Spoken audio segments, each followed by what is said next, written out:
¿Qué tal, ingeniero? Mi nombre es Jorge Torres y voy a presentar la siguiente práctica, que es un proyecto de amplificador de audio. A continuación voy a presentar los materiales. Tenemos una pila de 9 volts, una protoboard, alambre conductor, resistencias de 1 kilo, 5 kilo y 10 kilo ohms, un micrófono, una bocina, un potenciómetro de 100 kilo ohms y un transistor 2N 2222A. A continuación tenemos el diagrama del circuito con unos datos de una beta de 168, un voltaje base emisor de 0.67 volts. Y aquí tenemos la solución del circuito. Primeramente elaboré las dos ecuaciones que me iban a permitir encontrar los valores para poder hacer la línea de carga. Primeramente, mediante la ecuación número uno se hizo el despeje de la corriente base de operación y de un valor de 30.46 microamperes. Posteriormente, ya con este dato, lo que se hizo fue utilizar la ecuación de la corriente del colector para poder encontrarla. Entonces, al sustituir los datos y al hacer las operaciones, obtuvimos un valor de 5.11 miliamperes. Ahora ya con este dato ya se podía sacar la corriente del emisor de operación y de un valor de 5.14 miliamperes. Con todos estos datos ya se podía calcular el voltaje colector emisor de operación, que dio un valor de 7.65 volts. Y por último, solamente quedaba sacar la corriente de saturación y el voltaje colector emisor máximo.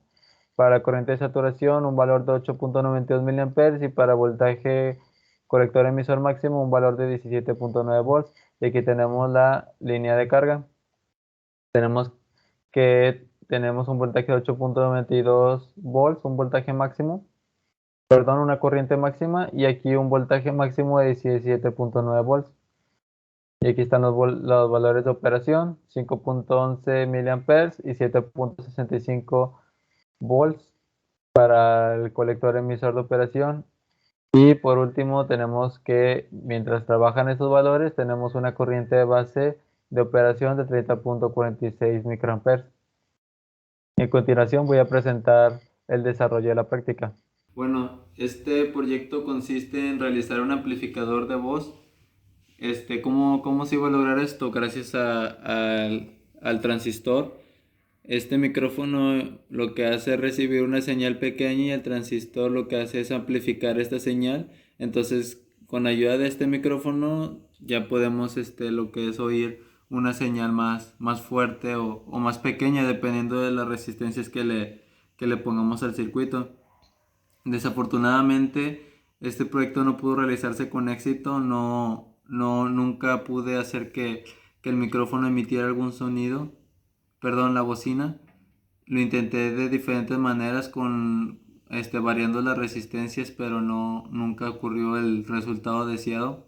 Entonces voy a proceder a realizar las mediciones del circuito.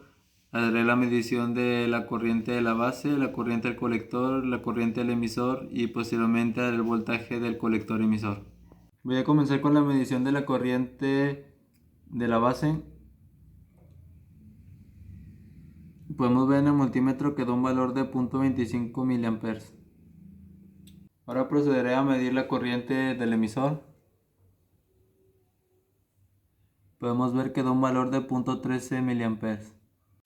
Ahora realizaré la medición de la corriente del colector.